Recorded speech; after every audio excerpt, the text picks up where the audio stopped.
Bonjour, bienvenue dans votre horoscope de ce mois de décembre 2020.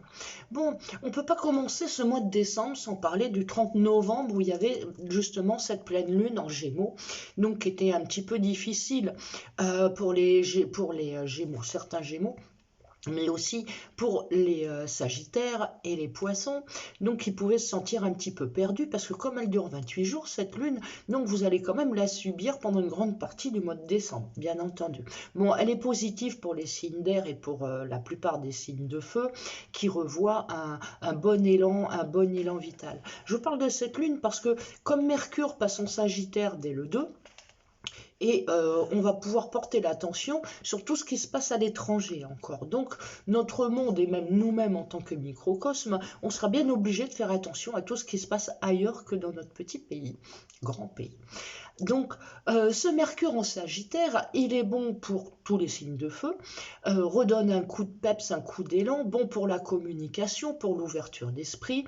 Il est positif donc pour les Sagittaires, Verseau, Gémeaux, Balance, donc qui verront la communication rebondir un peu plus dans leur vie. Mars continue à énergétiser tous les signes de feu puisqu'il est toujours en bélier, il décroche pas et on l'aura encore en bélier tout le mois de décembre. Donc il est en ce qu'on appelle en dignité, hein, donc il est d'autant plus puissant qu'il est dans son signe de prédilection.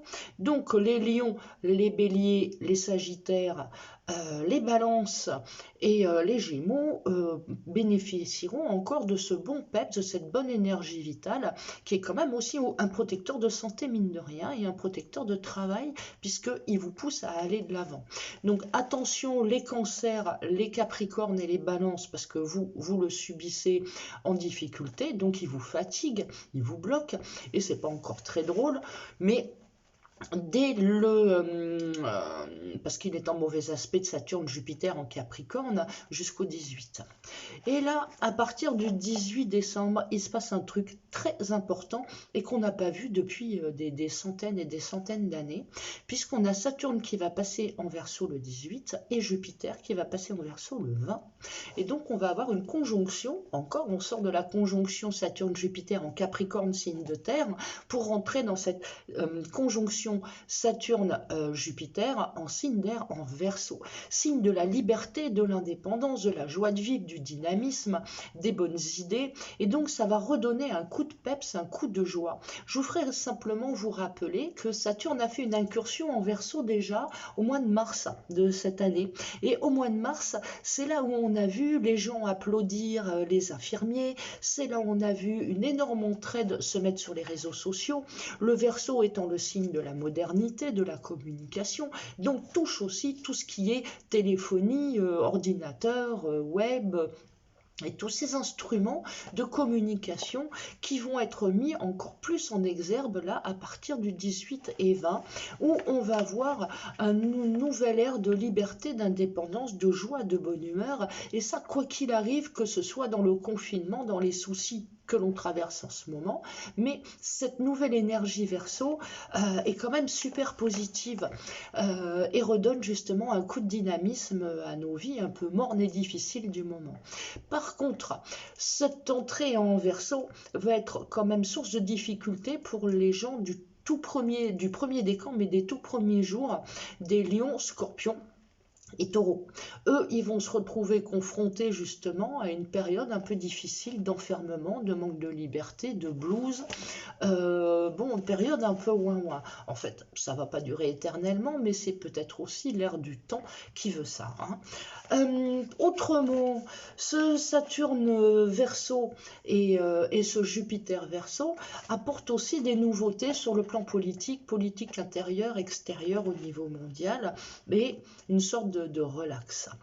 Dans les nouvelles un peu moins bonnes, on a la nouvelle lune du 14, mais ceci expliquant cela, hein, en Sagittaire, et qui va être conjointe à Mars. Ça, par contre, c'est quand même assez moyen. Parce que elle va être en dissonance avec Neptune, et Lune Mars dissonance Neptune, ça donne des attentats, ça donne des coups de folie, ça donne des coups de délire, des trucs violents. Ça peut être aussi des problèmes climatiques dus à l'eau, Neptune, ou à d'autres soucis, mais en attendant, c'est quand même pas bon signe. C'est quand même une période un peu lourdingue. Bon, mais cette période, encore une fois, elle n'est pas mauvaise pour tout le monde, hein. Le Sagittaire est un signe de feu, donc cette nouvelle lune va redonner encore un coup de peps au signe de feu et être un peu plus morose et difficile pour certains Sagittaires, les Poissons, les Capricornes du deuxième décan, du mitigé, fin du premier décan, début du deuxième décan. Où là, avec Neptune, c'est attention aux coups de blues, attention au délire, attention aux mauvaises pensées, aux arnaques, au fait de se sentir mal aimé. Bon, c'est pas très très sympa quand même comme configuration astrale. Enfin, nous aurons la pleine lune, encore le 30, décidément, ou c'est en début du mois ou c'est à toute fin du mois. Et cette pleine lune, elle sera en cancer. Elle va favoriser le début des scorpions, poissons, cancer, vierge et taureau, ce qui va compenser un petit peu les affres de Saturne, Jupiter, et en vous donnant plus de créativité, plus d'imagination, un meilleur moral, une période un peu plus sympa sur le plan familial ou amical. Alors qu'elle sera un peu plus difficile pour les Capricornes, Bélier, Balance du début, hein, sous forme de blues et de fatigue, mais bon, elle n'est pas dramatique, ça là. Pour une fois qu'on a une pleine lune qui n'est pas totalement dramatique, ça change, ça suffit de la nouvelle lune. Bon, ben voilà pour ce mois de décembre. Je vous dis à bientôt pour ce mois de janvier. Très bientôt. Au revoir, bonne journée.